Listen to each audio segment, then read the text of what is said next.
Gaza before October 7th was experiencing a period of development, the likes of which the territory has never seen. People are so furiously interested into getting out and angry with life in Gaza that they genuinely are like, we don't care about Jerusalem, we don't care about the West Bank, we don't care about the Palestinian cause, we don't care about anything related to Palestine. Palestine means nothing to me. I just want to get out of here. The people of Gaza are not monolithic. They're very, very diverse in their views, and most are vehemently against Hamas. It doesn't mean they're pro-Israel. It doesn't mean they're Zionists. And it also doesn't mean that all of those who are against Hamas are necessarily ready for peace with Israel. Then you have, unfortunately, this view that, well, October 7th brought the Palestinian issue back to the fore, and this is why it's a good thing for the Palestinian people. And the tragedy of how supposedly the only way for Gaza to be, and the Palestinian issue to be relevant, is when it's particularly bloody and horrible and all the carnage. Like, the people of Gaza don't want to be cannon fodder, assuming Netanyahu stays in power. What coalition keeps him going? Is it something like the current coalition? And if so, then it's clear. Then Israel is going to face a situation where within a decade, it may very well end up being a Jewish Afghanistan.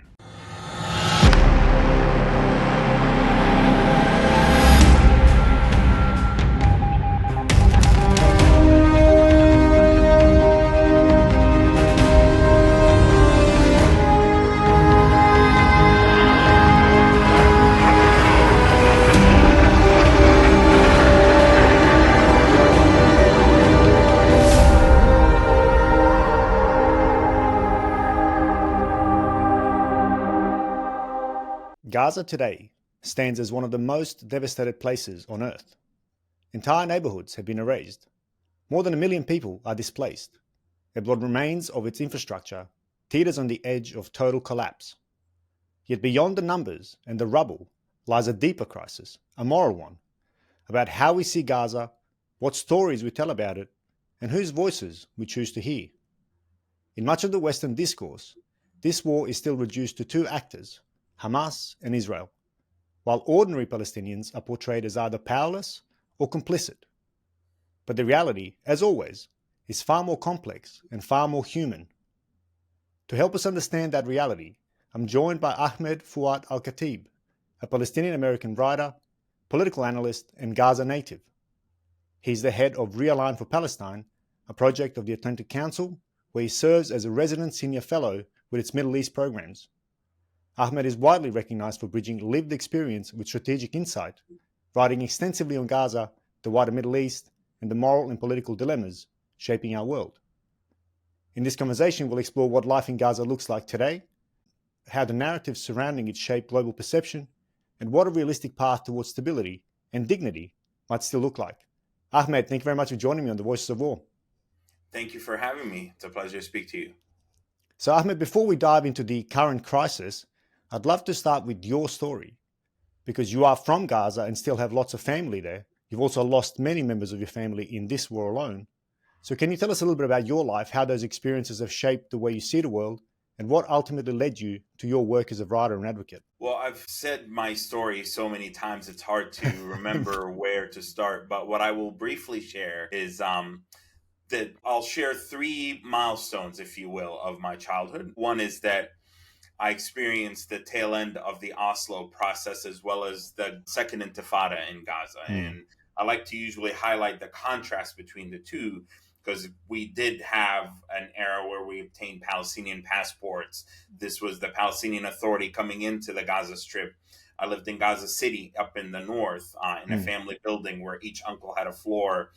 There was Palestinian Airlines and the short-lived Gaza International Airport, where I flew into multiple times in 1999 and in the year 2000. And so I got to experience the optimism, the hope, the ethos of a shift towards the nation building agenda rather than the perpetual occupation and ensuing resistance narrative. So, and then there was the Second Intifada, which commenced in the year 2000 after the collapse, really, of the peace process. And Mm. so that brought upon a lot of violence, both between Israelis and Palestinians, and certainly the escalation of Israeli attacks on Gaza and Palestinian, um, what was called as a child acts of resistance, muqawama, Mm. Mm. against Israelis, but it also metastasized internally in terms of the trauma and the hardships and the societal dynamics were really challenging from within the Gaza Mm. Strip and from Mm. within the society, if you will.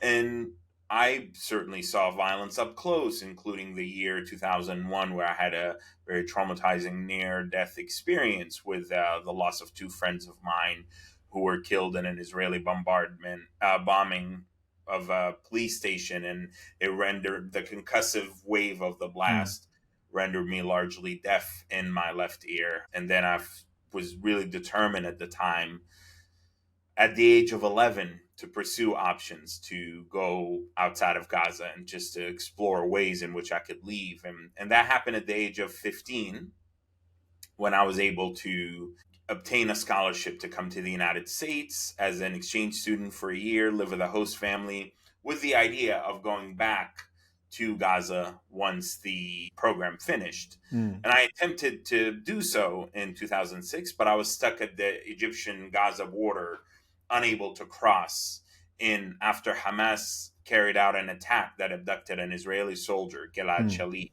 Mm. Mm. who would later be swapped with 1,100 Palestinian prisoners, including Yahya Sinwar, the Mm. later mastermind of October 7th.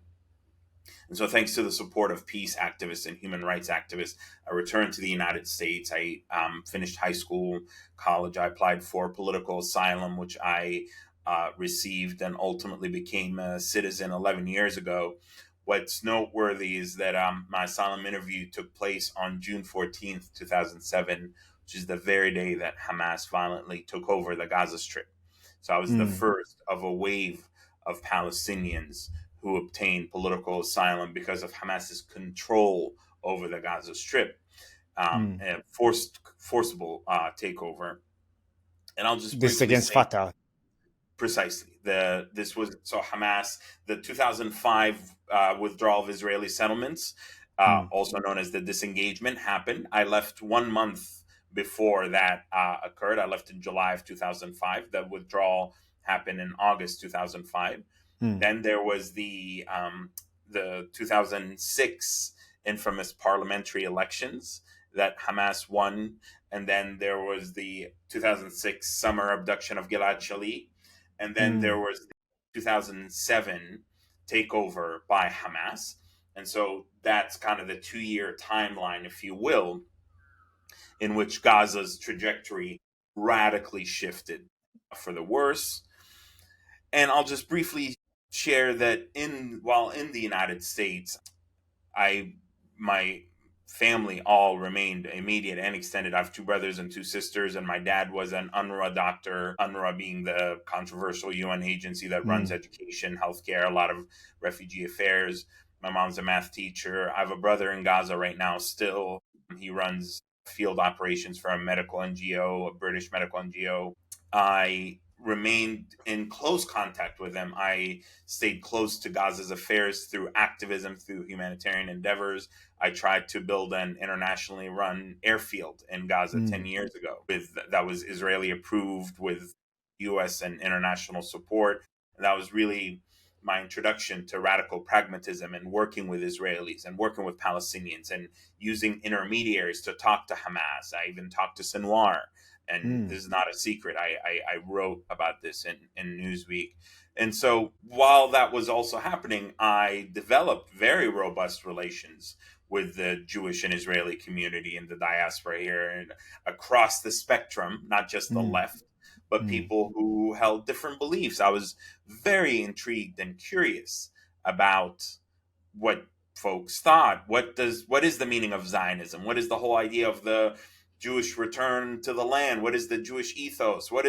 I knew nothing about the Mm. Holocaust. I knew nothing about Jewish history. And so it was those parallel tracks of being both engaged with my people and engaged with wanting to be of service to the Palestinian people in Gaza, while also building robust bridges with Jews and Israelis, and wanting understanding, and not dialogue as the starting point, but not just dialogue, wanting to actually act upon dialogue and common ground, and a real actionable, follow up steps to build upon dialogue. Those happen in parallel.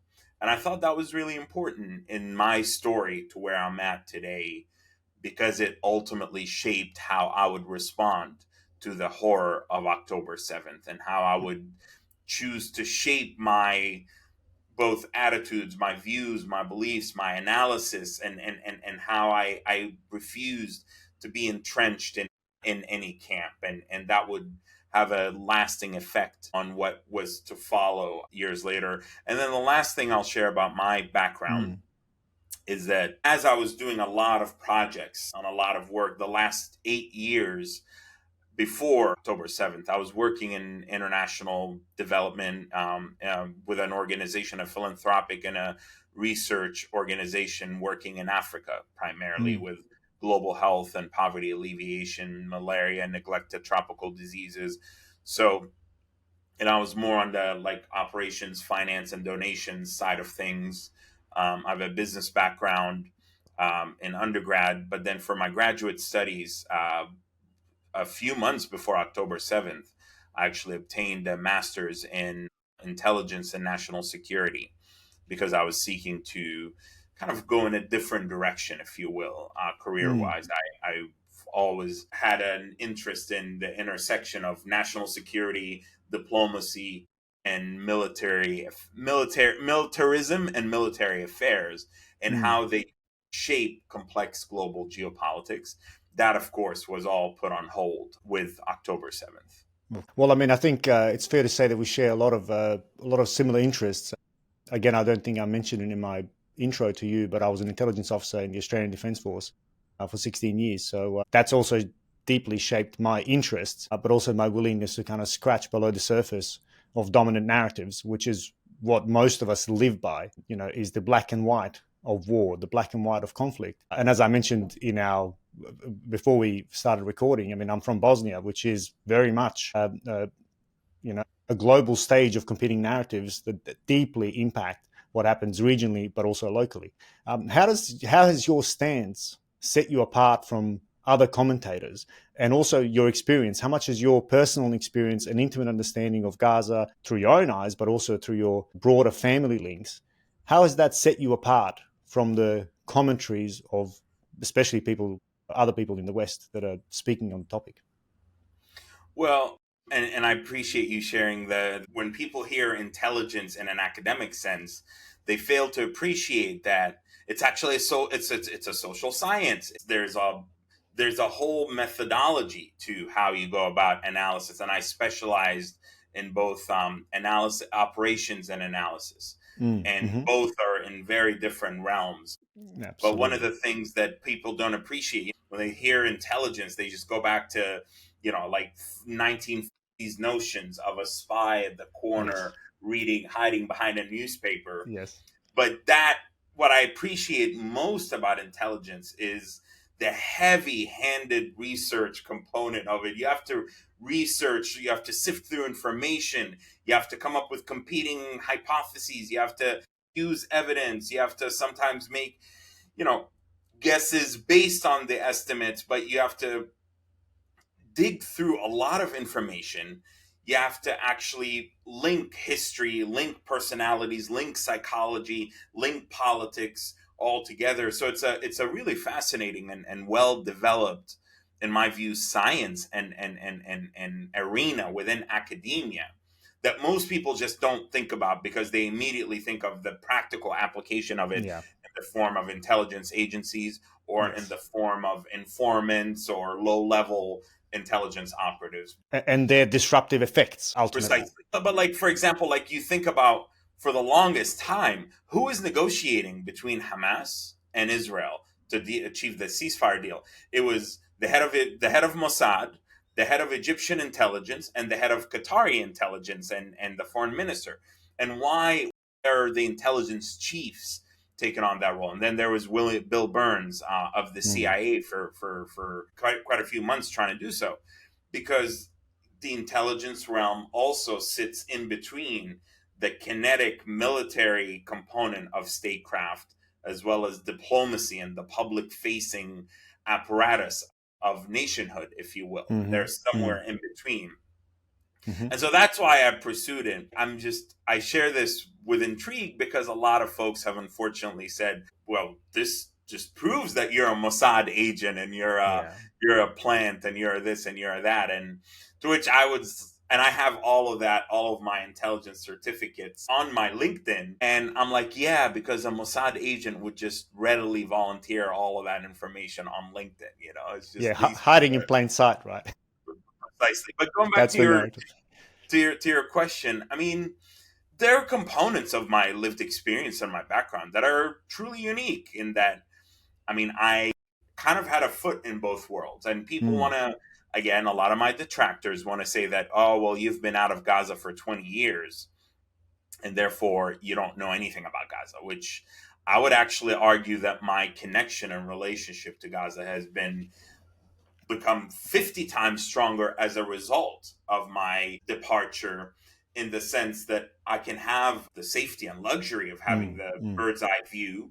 I have the family, I have the humanitarian networks, I have the work from 10 years ago when I did the Gaza airport work. I mean, I had an army of volunteers and workers in Gaza who were helping me figure out who's what, and people going to plots of lands and doing surveys and doing social media. And I built a Facebook page. I really mastered the use of social media for a Gaza audience. I built a Facebook page with like 250,000 followers in less than a year, because I couldn't reach the people of Gaza on the ground. I didn't know the people that I had weren't scalable enough to survey people, to get information, whatever. And so I just blanketed Facebook with paid promotions to disseminate information. And it really made me, for some time, a household name in Gaza. And people have short attention spans. And now 10 years later, no one remembers who I am. And that's great. I need it that way. So, but the idea is that there's a component of being abroad that has enabled me to be very close to Gaza and be analytical and sift. And then there's me kind of breaking down the barriers, if you will. And this is a little bit more unique in that I did talk to Zionists and Israelis and Jews across the spectrum, and I did so publicly. I wasn't ashamed of doing that. I wasn't hiding of that. I didn't think that was a bad thing. I thought that was positive. That was information. That was getting to know my folks up close, and people that are my enemy up close. But many of them, I didn't even view them as enemies. I view them as allies. And so over time, that's when radical pragmatism as a framework began developing for me, at a time when a lot of Arab Americans and Muslim Americans and Palestinian Americans were so heavily invested in the boycott, like anti-normalization. Don't talk to Zionist Jews. Don't talk to Israeli Jews unless they show you their credentials that they're anti-Zionist, or unless they're so heavily anti-Israel. Like, in a way, the people here in the United States who are pro-Palestine were a lot more radical than some Palestinians themselves. And they felt a need to overcompensate for the fact that whether it's guilt, whether it's just they have a lot of luxury and they want to feel good about being wealthy, being well off, having escaped the land through their parents, they double down on extremism as opposed to acting as good custodians of the cause. And I'm perhaps speaking in general terms, but there are a lot of wonderful people from the Palestinian community that I've met. I want to make that very clear. But I'm trying to weave in and out of how, in some ways, the fact that I lived with an American host family, and then I kind of lived alone without my family. And I'll be honest with you, like living without my family, while it was painful and sad as a young man, I'm Mm, 35 right now, but I've mm, basically been living on my own effectively without a family like mm, since I was 15. I mean, I had a host mother, an mm. American host mother who was like a grandma, if you will, that I lived with, but I had to basically raise myself. That was really hard and brutal and difficult. And mommy and daddy didn't send me money from Gaza. It Mm. was actually usually the other way around. The other way, yeah. That was difficult as I had to become a man at like a really young age. Mm, However, it also became an opportunity for me to be somewhat free of constraints because if my family were here, that means they likely would have connected with other Palestinians and mm. Muslims and Arabs. And the more these social networks are stacked, it can become incredibly difficult for those who want to be different, who want to think differently, behave and speak differently, to break out from underneath Yeah. that. Because there are exit costs that come with that. And I think that's something that I've addressed in this podcast in general from or diaspora people. And I see myself in a lot of what you're saying there, having, come from Bosnia and then even in Australia. So first we were refugees in Germany for 3.5 years, then migrated to Australia. And my parents had the great sense to not go where most of the Bosnian refugees went, to certain areas in Sydney, where effectively in some parts you don't even need English. You get by because there's a strong Bosnian community or Balkan community in general. And my parents had the good sense to get us away from that and go into the kind of more quote unquote Australian or Anglo areas Assimilated space. to That's exactly what yeah, I assimilated with everybody, yeah, including and my host mother. She was a former Catholic nun turned yeah, like atheist, like, yeah, and she's a white woman from Louisville, Kentucky. She's the yeah, oldest of 14. Like, very not. She was very pro Palestine, very supportive, but mm-hmm. she helped me assimilate in a way that she gave me the option, she helped open up doors for assimilations, and Mm, I decided to take them. I yeah, didn't, because I figured early on that you could retreat back to your own community, but that also potentially sets a ceiling beyond which it's hard to rise. And yeah, and by the way, yeah, I want to be clear, Palestinian Americans, Muslim Americans, Arab Americans are some of the most successful, well-off, like highly accomplished people. I'm not just talking in terms of material or academic gains. yeah, I'm talking yeah, about intellectual yeah, curiosity because I was yeah, genuinely just hungry for information and people and just I did not want to be restricted by, oh well, don't talk to these people because yes, they're Zionists, or oh yeah, don't this is, or oh this is too scandalous, oh you went into this oh this is, so that's a something that is a little bit different for my mm, lived experience.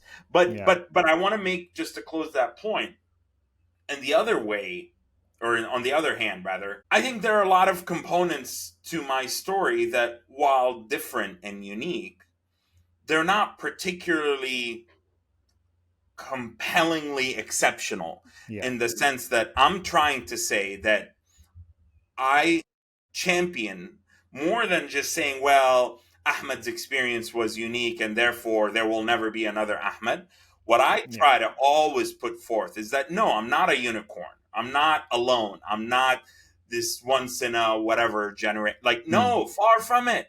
There yeah, are tens of thousands of Ahmeds out there who are different, who are just thinking about it differently.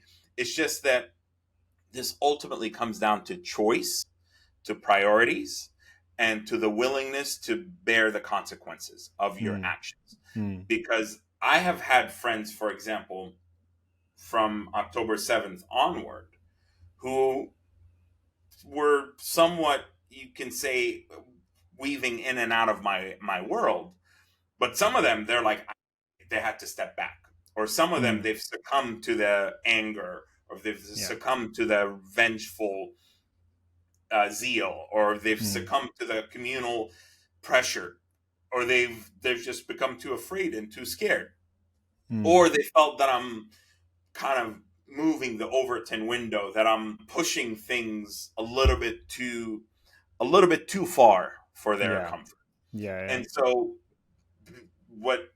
and I can respect that, but what I said is what I believe rather is that that's not because they're any less capable than me Mm. doing and saying what I'm doing. It's just that either they weren't in a situation where they could make the choice to continue, or they made a choice to take the path of least Yeah. resistance. Yeah. Yeah, I find that really interesting. I mean, because what you're saying to me, what I hear you saying is your assimilation and your journey has allowed you to separate yourself from the dominant narratives, the competing narratives, oftentimes which are encased in this kind of victimhood mentality. And I see that in the kind of Balkan diaspora, in the Balkans itself, that, you have to take a side and you have to hold that side, hold that line. And that's what I was, saying before. If you don't, the exit costs can be quite high, or at least one might perceive them as high. But in reality, when you actually step outside of that, oftentimes, and I think as you alluded to, there are many people that actually see the world as you do. It's just that they're not getting a voice, and they themselves, for whatever reason, individual or collective reason, are staying quiet, are staying suppressed. In Bosnia, oftentimes, as long as they're not shooting, you know, Mm-hmm. it doesn't Mm-hmm. matter. It doesn't matter who's in charge. It doesn't matter Right. who. They're all the same. They're just shifting chairs. But as long as they're not shooting, so there's this kind of passivity that persists in the kind of broader community. Oftentimes, because there's a loss of hope that something can be different, because these narratives and these structural division ultimately is so deeply entrenched that people, especially people who are close within those communities, the cost is simply too high. Which is why I think people like yourself who have managed to step away from that and have developed a life that doesn't solely depend on that identity, but you've got other, much broader access to relationships that aren't just perhaps in the one kind of enclave, relationships that see the world different ways. You've educated yourself in a different way. And I think that's a refreshing approach to these deeply entrenched problems. And there is no more entrenched, deeper problem in the world at the moment than Palestine, Israel. Perhaps that allows me to turn to as you understand, through the people you speak with, I imagine on a daily basis. So your family that's there, your friends that are there. What is the life of the average Palestinian like today? We are, a week or so out from, just a little bit a week out from the ceasefire. Aids come in, although there were restrictions, it was turned off again. It was applied pressure. Of course, we've had attacks, at least allegedly. We don't really have clarity exactly what's happened, by Hamas on IDF, which then has, of course, led to further attacks, further deaths of Palestinians, and so on. Based on who you speak to and what you know of the situation on the ground, what is the lived experience of the Palestinian people in Gaza today? Well, it's one of, I would say, two. I mean, there really are two common themes that you hear. So let's start with where things are at. Where things are Mm-hmm. at is people are picking up the pieces.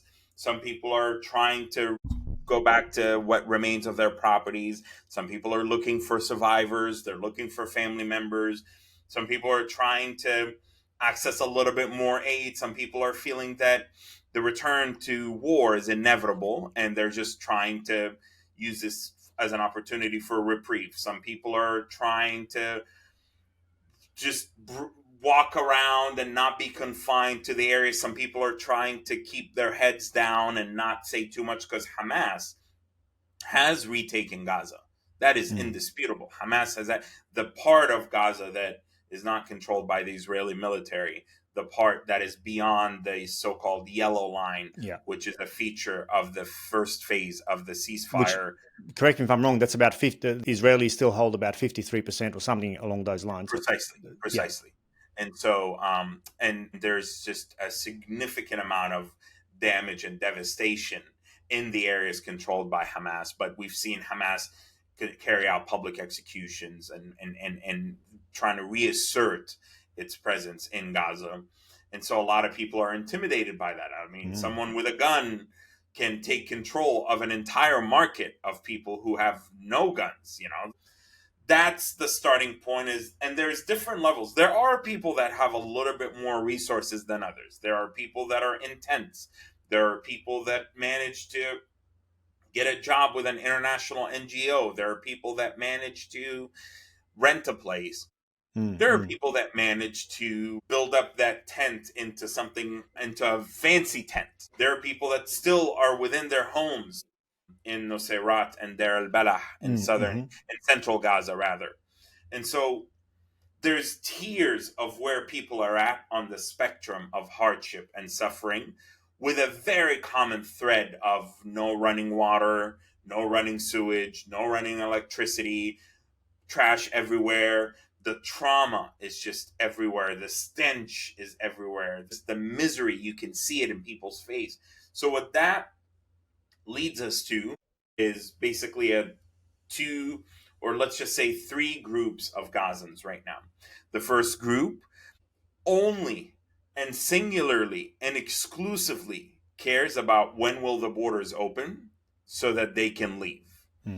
They actually resent the idea of like, and I like some of them, they're like, I wish we had gotten pushed out into Egypt so that at least we can begin looking somewhere to look for a life. To And live, yeah. I'm gonna be honest with you, and I don't want this to be misinterpreted or misunderstood, because someone will clip this and they'll be like, "Oh my God, look at Ahmed is promoting ethnic cleansing." What I'm saying is that people are so furiously interested into getting out and angry with life in Gaza that they genuinely are like, we don't care about Jerusalem, we don't care about the West Bank, we don't care about the Palestinian cause, we don't care about anything related to Palestine. Palestine means nothing to me. I just want to get out of here. I want to be done. I want no further connection to this place. It means nothing to me. And that is a sizable, sizable, coming up on 50% of the people of Gaza. Yeah, wow. Even if Al Jazeera and some BBC and Qatari funded propaganda and pro-terror channels and pro-Palestine imbeciles and activists will show you a few token Palestinians in Gaza that say, hey, we're steadfast, we love our home, we're going to go back to, Palestine. That's all. That's a lie. It's a narrative. I mean, it's an absolutely a narrative. Yeah. Well, and keep in mind that there are Palestinian tokens in Gaza whose sole purpose is to produce this narrative and direct it outwardly. They are not directing their work. Their target audience are not other Gazans. Because if a Gazan talks to another Gazan about steadfastness, they will take off their shoes and they will beat you down with a shoe. Okay? So that's the first group, is the group that is militantly wanting to leave Gaza. And they all blame Hamas and they're like, screw this, we're done. Then you have the rest are split into two groups. One is saying we need just temporary housing units and like something better, an upgrade from the tent life where rodents and bugs and cockroaches and mice and the sewers, they're just begging for a slight upgrade from the tents. They're like, we want to stay and we want to try to rebuild, but we're really, really hopeful that maybe we can get some caravans or some shipping containers and turn them into makeshift homes or something. And those are the people that have some hope for a better future. Those are the people that have some interest, some desire in seeing Gaza rebuilt, in seeing Gaza reconstructed, in picking up the pieces and staying there and rebuilding. And then you have a third and a smaller group that both wants to stay, but they're very verbally, and they're smaller not because others don't feel that way, but they're smaller in how verbal they are. You have a smaller group that wants to stay but are saying this has to be Gaza's last war. We cannot live again under Hamas. We cannot ever again accept the presence of a terror group that governs us. We need structural change. We cannot have Qatar rebuild Gaza for Hamas. It has to be rebuilt as part of a new vision that doesn't allow for the siphoning of billions of dollars for terror and violence, etc. And so it's important to dissect. I mean, the people of Gaza are not monolithic. They're very, very diverse in their views, and most are vehemently against Hamas. It doesn't mean they're pro Israel. It doesn't mean they're Zionists. And it also doesn't mean that all of those who are against Hamas are necessarily ready for peace with Israel. We have to be transparent and share that. There are tiers of opposition to Hamas. Just like, by the way, there are also tiers of support for Hamas. Most ideological support for Hamas is small. It's a drop in the bucket. Actual ideological Hamasniks are a small number. Then you have people who are brainwashed and just half of Gaza is under 18. Like literally they've only known Hamas their whole life. Imagine if you were born in the Soviet Union and for almost, like 3/4 of a century, that's all you've known. Except you couldn't travel, you couldn't go anywhere. Or in North Korea, you're not going to have North Koreans demanding what they can't even conceive of what new system can come in to replace Hamas or the armed resistance narrative or what new system is going to replace the Kim dynasty. And then you have people, 70% of Gazans have never left the Gaza Strip. They've been trapped in Gaza's, you have the Mediterranean Sea, and you have Egypt on one side where the majority of passenger travel happens. And then you have Israel on all the other sides. And so people are a product of their environment. So you have people who support Hamas just out of ignorance, out of brainwashing. Then you have a network of patronage that Hamas has established with jobs, with access to aid, with protection. It's like a mafia, basically. Yeah. And then you have Hamas, there's the Hamas, the movement, and then there's Hamas, the government. And so Hamas, the movement, the terror movement, created influence over the Gaza government, which is separate from the Fatah West Bank based Palestinian Authority government.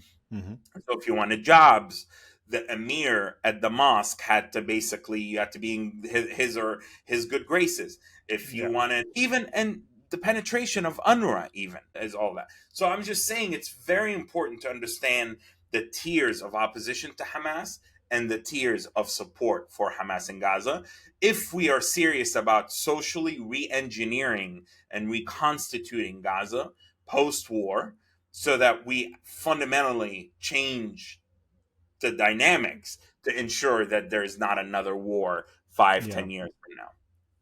Yeah, no, that all, again, I can draw so many parallels both through my own experience, but also the Balkans in general, as to how the kind of capture of thinking and individual voices through incentives in one way or another, whether that incentive is less pain or whether that incentive is, greater prosperity. People are pushed and pulled in different directions, and radicalization itself, there are steady processes that people go through to become radicalized in some sense. One of the things that I want to touch on, it was talking about that first group of people that you mentioned, and those are the ones that just want to leave. You said that around 50%. My question is, isn't that part of the structural imposed reality? Because that would just solve the problem for everyone, most certainly for Israel and the IDF, if people just left. And we can't in many ways walk away from the fact that prior to October 7th or October 6th, life in Gaza wasn't, a dream. There was many issues and mowing the lawn and strategies and division of Palestinian cohesiveness, structurally done so, of course, supported by Israel. Of course, we know fully well that Hamas, in fact, was funded by Israel. Of course, how it used those funds was, to their own interests. But in other words, there's also an interest from the Israeli side to keep that enemy alive, right? Because when you have an enemy, and this is again parallels with the Balkans, if you prop up that enemy, well, then you've got an enemy to channel your anger towards in support of whatever your ultimate intention might be. So the last point, just like I'm saying, the Palestinians are not monolithic, Israelis are not monolithic, and I don't believe it's an accurate assessment to say that all Israelis or even many Israelis, particularly those involved in the military infrastructure and military and security apparatus, as well as some in politics, are notwithstanding the Ben Gvirs and Smotriches and Netanyahus of the world, are actually interested in keeping Hamas alive as a scarecrow, if you will. Yeah, of course. Yeah. But the people wouldn't. Yeah, I agree. Yeah. And many in Israel, in the military, many feel that they feel directly feel ashamed and they feel a personal Mm. amount of responsibility for the failure of October 7th. And so there is a desire to rout Hamas, both physically and just politically and geostrategically, that might be inconsistent with, what Smotrich said, Hamas is an Mm. asset. Mm. Mm. Now, that said, the allowing of Hamas that at this point is indisputable. The Qatari suitcases of funding, allowing that to occur as part of an indirect agreement that basically Israel had this détente with Hamas, and it ultimately failed and fed the monster, and the monster blew in our faces, as Ehud Barak said.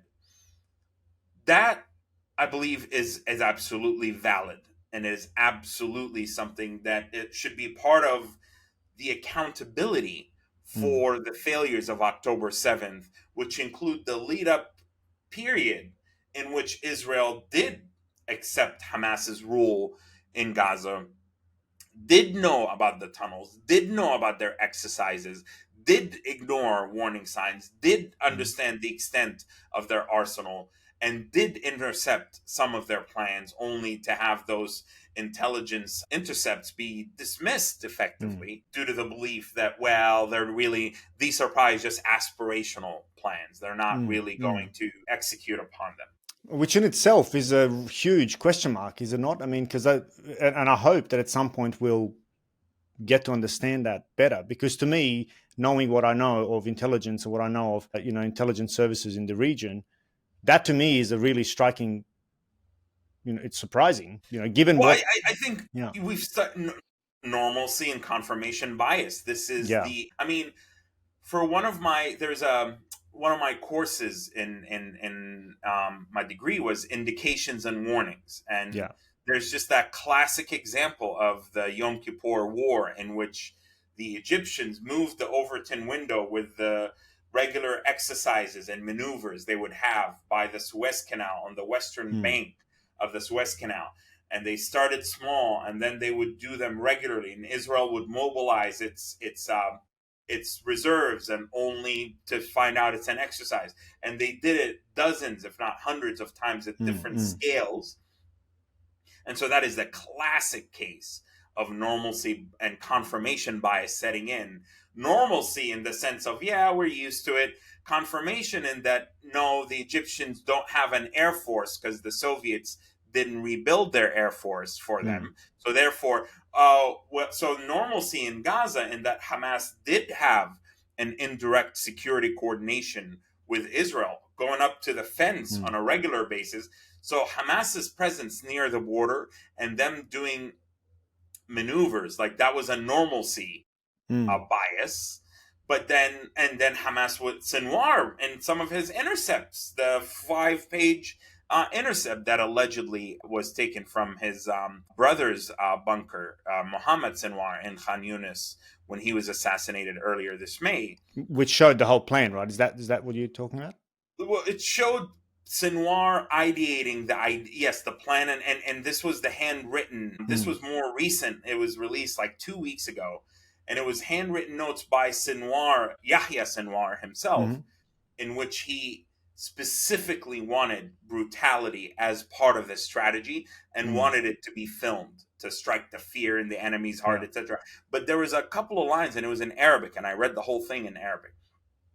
There were a couple of lines, or a line, about like doing these maneuvers over and over, these Hamas maneuvers and exercises leading up to October 7th, so that the enemy thinks they're normal. So that's the normalcy bias, and then the confirmation bias. And by the way, like, I'm not in the business of defending Israelis. I'm simply saying that I believe,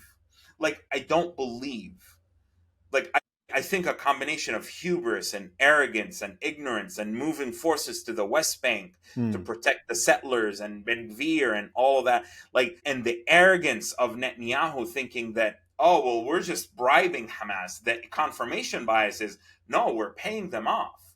No, and Gaza, by the way, before October 7th, was at its most developed era in the entirety of the history of the territory. Let me repeat that one more time. Gaza the Gaza Strip and Gaza before October 7th was experiencing a period of development the likes of which the territory has never seen. There were something like 5 to 6 shopping malls. Shelves were stocked. There was luxury, 5-star hotels. Gaza was better than numerous parts of the Arab world, like Syria and Yemen, and even parts of Iraq and parts of Egypt. The amount of aid money that went in, and by the way, I was sending money to my family members and to other friends and family members in there. Like there were people that there were the amount of aid money that was going in, the amount of remittances through Western Union.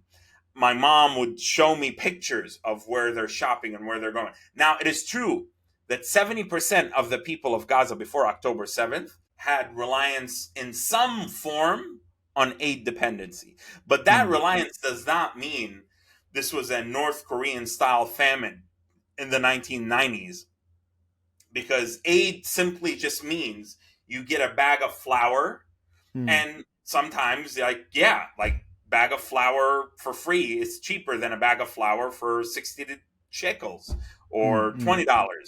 So that then throws me in the, aid was abundant. Incentives, yeah. But aid was abundant in ways, and I'm not making it rosy. I'm just simply saying that this idea of open air prison, like there were restrictions to travel, but you could ultimately travel. Gazan businessmen and women, high-end ones, they had a card called BCM. And it literally allowed them to go into Israel without any questions. They should show up at the border. I knew some of Gaza's top contractors who were literally, and they're touring the United States right now and Europe, asking for more aid as we're speaking. And they were saying, well, my wife loved sushi in Tel Aviv. And so we would leave Gaza for the weekend, go to Tel Aviv, eat sushi, and then come back to Gaza. In Gaza, okay, does that mean the refugee camps were wonderful? No. Does that mean everything was perfect? No.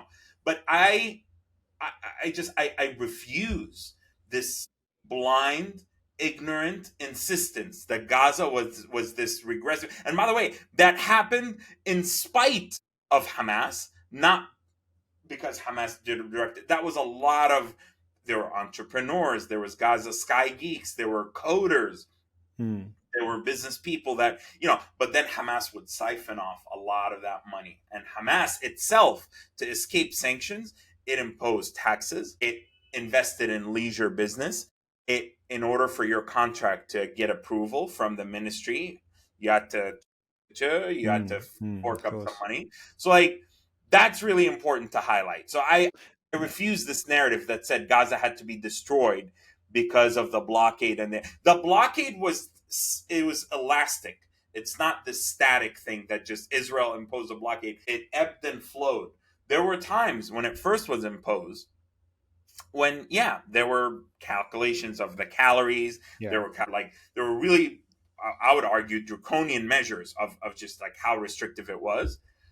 But then there were times, like right up to October 6th, where it was the most relaxed.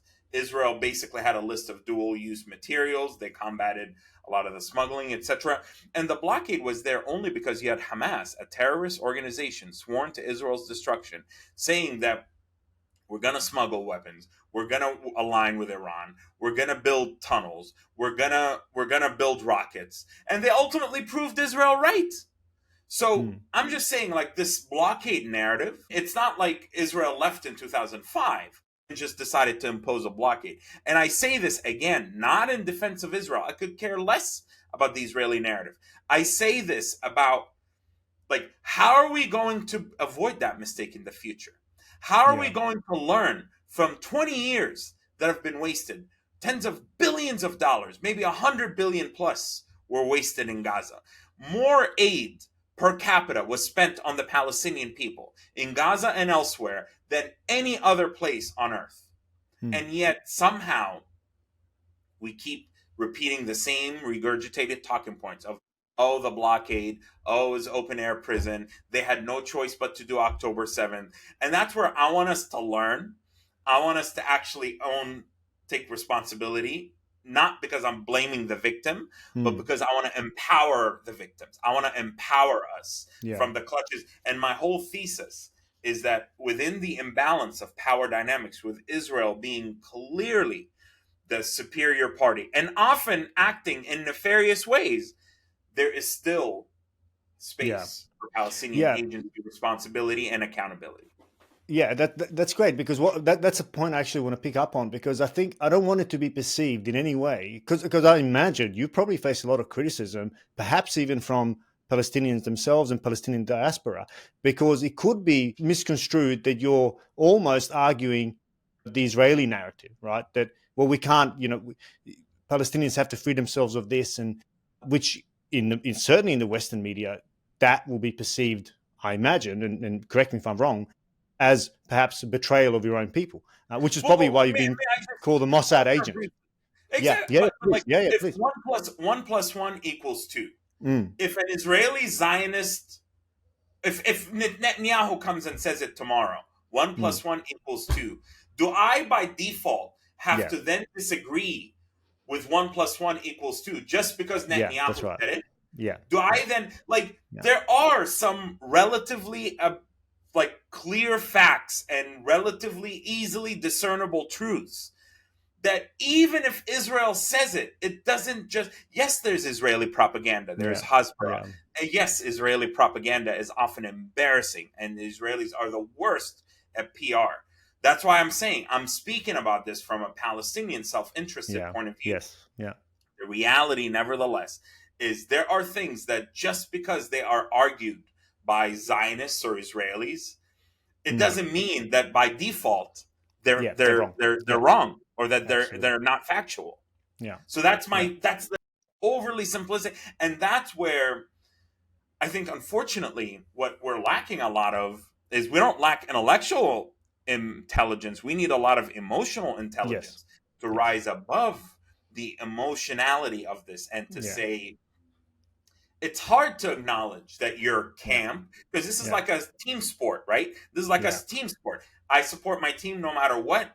So it's hard to be pro Palestine and be like, wow, yeah, our narrative has recycled a lot of these, at best, exaggerated or unsubstantiated claims, or underdeveloped or overly simplistic claims. At worst, we've actually adopted Hamas's disgusting talking points, mm, thinking that that's somehow going to make our point stick and stand more than Israeli propaganda. For me, I have to be able to weave in and out of whatever camp. Like, and there's more to being in. I have to weave in and out of whatever camp in pursuit of information, what I perceive as the truth, facts, inconvenient facts, uncomfortable truths, in so that I can actually be of service to my people. mm, Otherwise, there's a difference between leadership and being a representative. A leader is someone like Sadat. He tells his people what they don't want to hear. He's mm. ahead of his people, but not so far ahead that they can't catch up, Yeah, yeah, yeah, and says, this war business since 1948 for Egypt hasn't worked out too well for us. And we've spent all of this money. Let's make peace with the Israelis and let's get our land back, and let's have, pragmatism. Versus a representative is like, where's the wind blowing? Oh, yeah, some people believe this notion. yeah, Let me just amplify these notions, even though I know they're false, even though I yeah. know they're inaccurate. Yeah, I think the recognition that this narratives don't need to be totally swallowed. I remember again to my own life. When we were in Germany as refugees, I had become quite, dare I say, radical. I mean, I was 10 years old. I was very pro Bosnia, anti-Serb, anti-Croat. That was my kind of. That's how I viewed the world. And my dad came out, who had fought in the war for 3.5 years, and when he saw my kind of rage towards Serbs and Croats, he said, "Look, I've shot at all of them. Don't hate anyone. This is all politics. This is all designed to keep you locked up in this view of the world." And I think that's what I heard you say a lot. And I think that's what, if I'm correct, I recognize you saying that we need to step outside of these entrenched narratives to find a different way. So how does that happen? So we've been talking about Hamas, for nearly an hour. How do we step away from that narrative in a structural way? Because of course we know now, as you said at the start, Hamas is back in charge of Gaza. How does the world get rid of Hamas?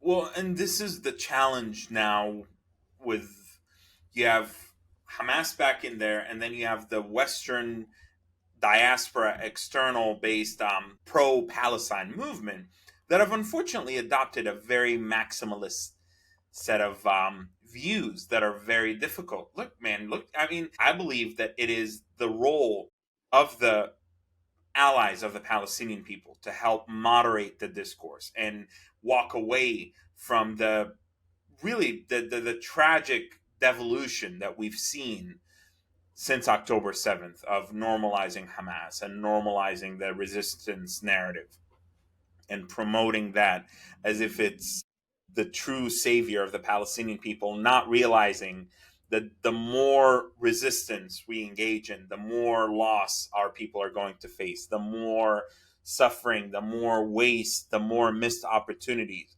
And so, to me, on the narrative side, it's the who is going to do it because, unfortunately, for the people of Gaza, they're both stuck between the trauma and the horror of what just occurred to them over the last 2 years and trying to pick the pieces back up and push forward, and Hamas now entering the scene and ensuring that their lives are going to be living hell for the foreseeable future. But where we have power and influence is outside, on the outside. So those of us who are able to moderate the discourse through the adoption of radical pragmatism, the embrace of multiple truths, that multiple things can be true at once without them having to be in perpetual opposition to one another.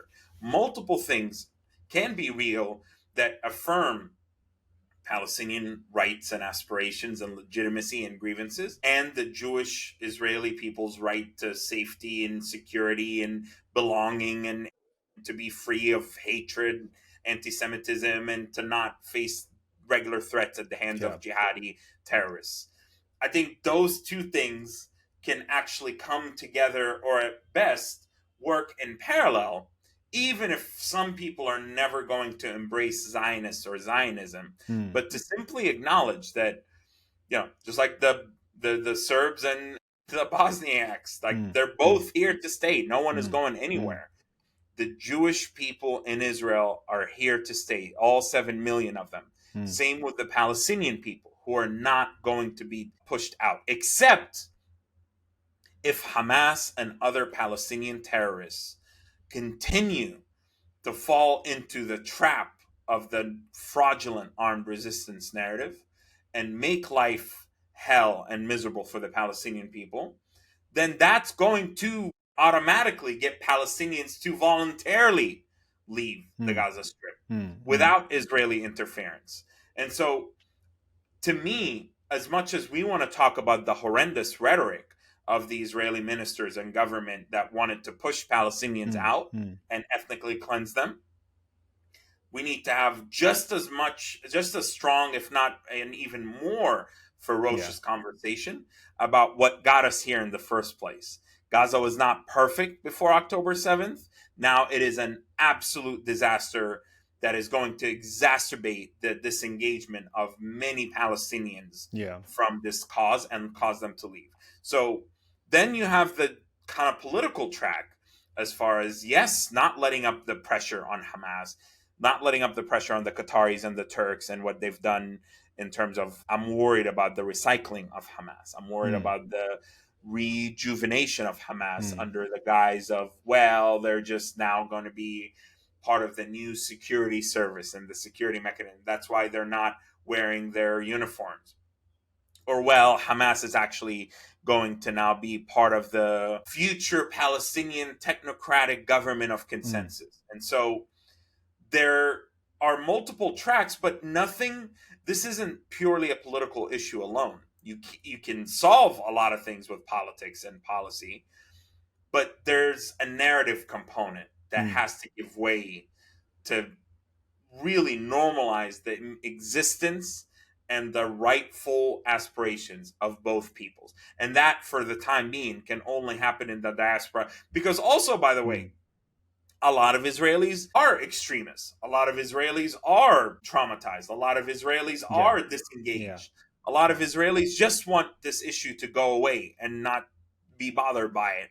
Especially and they're now. also influenced by the Smotriches, Ben Gvir's, and Netanyahu's. Because, in fact, that's a question. What do you think is Netanyahu's goal for Gaza, for the West Bank? What do you think is at least he's the head of Israel? What is Israel's goal for the Palestinians? Well, it's been interesting to see how that's shifting now or being altered by the intervention of Trump. It appears that President Trump is at least trying to kind of put the kibosh, if you will, on Netanyahu going further, but that's not saying much. I mean, there's de facto annexation of the West Bank that has happened thus far. And it just passed again in the Knesset, didn't it? Just a day or two ago. That particular vote was a yeah. symbolic, yes, one, but it did anger the United States quite a lot. But my point is that it'll be curious to see, and it seems like a lifetime away, but we are theoretically a year away from Israeli elections. And so it'll be interesting to see what the new government looks like, who's part of that, who's going to shape what, assuming Netanyahu stays in power. And there's a very good chance he will, which would be really catastrophic in some ways and very unfortunate. But assuming he stays in power, what coalition keeps him going? Is it something like the current coalition? And if so, then it's clear. Then Israel is going to face a situation where within a decade, it may very well end up being a Jewish Afghanistan. And I've heard that from Israelis, by the way. I've heard that from the most diehard Zionists and pro-Israel people, Israelis in Israel, who said, listen, if Netanyahu wins again, these are not leftists. These are not liberals. These are people that are like, I run businesses, I run major efforts, I'm part of the government. They're like, no, I'm really going to truly actually pursue life outside of Israel, because the dominance of the far right and the settler movement, that, you see, they've sold the illusion that can just stay in the West Bank and these people can just be crazy over there, without realizing that actually there is blowback. Okay, that actually comes back and harms Israel from within. And so it is hard to predict, but without even attempting to analyze what's ahead for Israeli policy towards the Palestinians, the de facto on the presence policy right now is one of continued horror and suffering and hardships and pain that is making life miserable for many Palestinians in the West Bank. Yeah, I mean, the way I begin to hear what you think about this. I mean, I've written about this and spoke about it on the podcast as well. I mean, the way I perceive the situation is that because these extremes in both sides, both the Palestinian side and Israeli side, have captured the narrative. At least that's how I perceive. It's one is of a resistance, and the other one is, without a doubt, ethnic cleansing. Certainly by Smotrich and Ben Gvir and Netanyahu himself, expansion of settlements, Israel, the Greater Israel Project, etc. And it is so embedded, at least as a narrative, that both sides are so morally degraded now that they cannot see the other as human, and that is continuously reinforced. And I've said a number of times, I actually don't think Palestinians and Israelis can solve this right now, because both sides are so deeply entrenched in their own trauma. And we have to remember, this is generational trauma. Precisely. That the outside, the world has to step in. Of course, the world has its own competing interests, and there's, it's just a pawn on the global chessboard. And which is why I've said I'm hopeful that President Trump's motivation to achieve peace, incentivized by whether it's money, whether it's power, whether it's the Nobel Peace, I actually don't care what it's incentivized by. Give it to him, whatever he wants, just to get us to a cessation of hostilities, of carnage, death, and further moral degradation. I wonder if you see it that way as well. If that's, the crux of the problem is that the world has remained disinterested or interested only while it matters to them or while it's pursuing some of their interests. Ultimately, it's the people of Gaza, but also Israelis who are paying the price. And whether that is where you might hold some hope as well with what Trump is doing. Well, I did precisely the last point as far as the world was disinterested. Part of that is because of Palestinian failures. Part of that because of the facts on the ground that Israel imposed. Part of that is that there really is no alternative to U.S. leadership. No amount of European involvement is ever going to supplant that role. Then you have unfortunately this view that, well, October 7th brought the Palestinian issue back to the fore, and this is why it's a good thing for the Palestinian people. The tragedy of how supposedly the only way for Gaza to be and the Palestinian issue to be relevant is when it's particularly bloody and horrible and all the carnage. And that's not like, the people of Gaza don't want to be cannon fodder to get a few headlines in global press. What concerns me and gives me hope is that once Gaza's out of the headlines, even though this is far from over, this is just a temporary respite for everybody involved. A lot of people will move on and kind of lose interest. There was momentum leading to the ceasefire. It was the UN General Assembly recognitions. It was U.S. interest. It was the carnage of what's happening in Gaza, the death and the destruction. And so now that there's a lull in that, a temporary lull at least, there might be a kind of a disengagement. What gives me hope, nevertheless, is that after the recognition of a Palestinian state, there is an elevated level of attention and interest beyond just the symbolic nature of it. I think there's a recognition that this cannot just be left to simmer because of the strategic location of this issue. It literally is at the intersection of East meets West meets South. As far as we saw what happened, its implications for Lebanon, for Syria, for Egypt and the Suez Canal, for Saudi-Israeli normalization, for Iraqi militias, for Iran, for the Houthi militias, for the freedom of navigation through the Bab al-Mandeb and the piracy, for global and maritime shipping safety, for the Russia-China intervention really in the region. There's just so many layers. And then for Western governments, we saw the proliferation of extremists in Europe and outright jihadis out in the open, the anti-Israel movement in the United States, in the Western world. We've seen just this, like, this did not just stay there. This has global, regional and global ramifications. And so I do believe that there is a recognition right now that simply kicking the can down the road won't work. I do agree with you, nevertheless, that I don't think right now, right this very minute, for example, Israelis are ready for a Palestinian state. Palestinians are ready for a Palestinian state. I don't think right now is the time when people are actually ready for real peace, because you still have Hamas around. You still have both populations have radical elements in them. But I hope that over time, and as the kinetic, deadly phase of this chapter gives way to slightly more enduring calm, if that can actually be achieved, both in Gaza and in the West Bank, that level heads will prevail, that we'll see the emergence of new leadership in the Palestinian territories, that we'll see new, hopefully, voices in the diaspora and Western-based pro-Palestine movement, so that it actually becomes more pro-Palestine than simply being anti-Israel.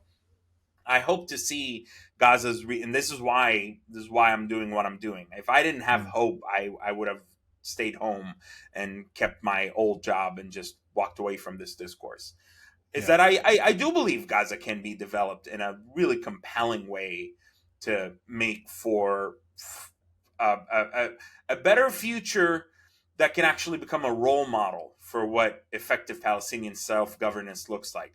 what effective Palestinian development and moving away from aid dependency and the need on the UN and the NGO industrial complex and having Gaza with its strategic location be a portal, a gateway for Palestinian and Gaza's regional integration, as well as that of Israel, Saudi-Israeli normalization, IMEC, the India, Middle East, Europe economic corridor, Gaza having a seaport and an airport and a corridor that connects it with the Gulf through oil pipelines, a rail line, through fiber optics, so that Gaza is the city of the future, so that we have data centers, because real estate alone is not going to transform Gaza and its history and its future trajectory, rather.